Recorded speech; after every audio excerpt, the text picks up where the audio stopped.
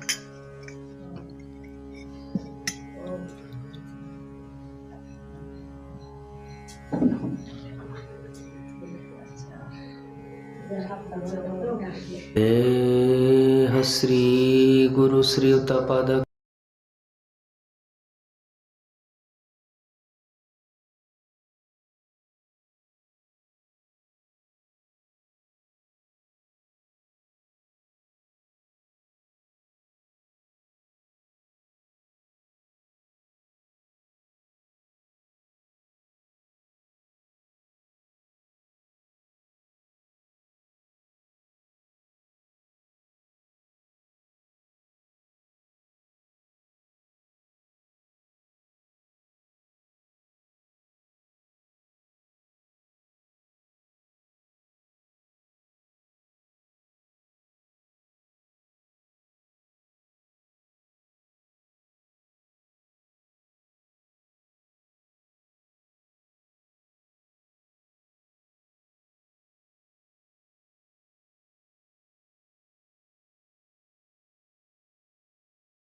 प्रिय भक्तों, अगर यह वीडियो आपको पसंद आए तो इसको लाइक कीजिए और अधिक से अधिक शेयर कीजिए। हमारे YouTube चैनल दासानुदास नवल किशोर दास जी को सब्सक्राइब करें। हमारी कथाओं को सर्वप्रथम देखने के लिए बेल आइकन दबाना ना भूलें।